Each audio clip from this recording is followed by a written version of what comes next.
राम राम दोस्तों, आप सभी को। मैं हूं मध्य प्रदेश के राजगढ़ जिले से, कर रहा हूं ऑल इंडिया राइड सोलो। आज हमारा दिन है 5वां और हम जा रहे थे रात को कोल्हापुर साइड में। तो काफी रात हो चुकी थी, हम रुकने की जगह जगह पर इस पर ढूंढ रहे थे, नहीं मिल रहा था।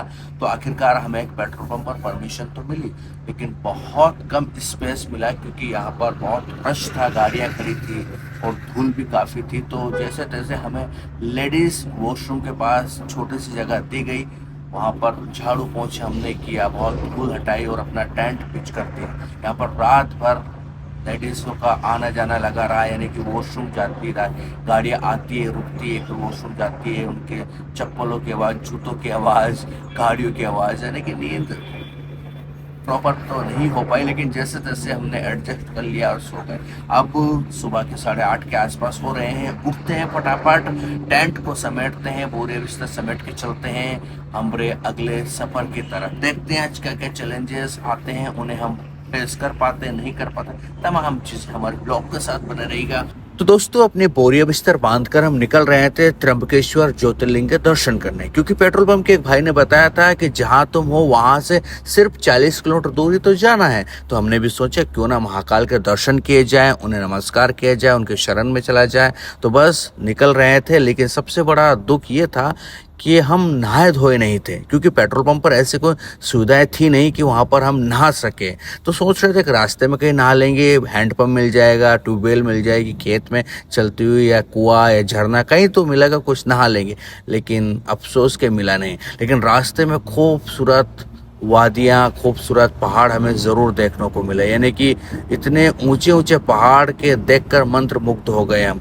बस चले ही जा रहे थे, चले ही जा रहे थे इस धुन में कि बहुत जल्द हम वहाँ पहुँचकर जो है दर्शन करेंगे ज्योतिर्लिंग के, महाकाल के सामने नतमस्तक होंगे। लेकिन कहते हैं ना कि जब आपकी किस्मत में कुछ चीज़ें ना लिखी हो तो वो पूरी नहीं होती है। तो बस हमारे किस्मत में भी यही मान के चलो कि दर्शन शायद नहीं लिखे थे। क्यों नहीं लिखे थे ये आपको मैं बताने वाला हूँ। यहाँ तो एक अच्छे से फोटो लूंगा यार मैं, गाड़ी को साइड में खड़ा करके, और दिखाऊंगा लोगों को कि ये देखो पहाड़, वाह। इन पहाड़ों को देखकर मन करता है कि बस इनके ऊपर जाकर बस जाऊं। लेकिन सबसे बड़ी दिक्कत ये ना कि ऊपर बस जाऊं तो वहाँ पर सामान कैसे पहुँचे, पानी की ज़रूरत लगे, खाने पीने की ज़रूरत लगे, लाइट की ज़रूरत लगे, और पता चला कि मोबाइल में नेटवर्क ना हो तो भी ज़िंदगी ना कटे। तो पहाड़ों को देखकर बहुत कुछ लगता है कि यार काश कितने शानदार पहाड़ है, काश मेरा घर इन पहाड़ों पर होता। लेकिन पहाड़ों पर रहना आसान बात नहीं होती है भाई।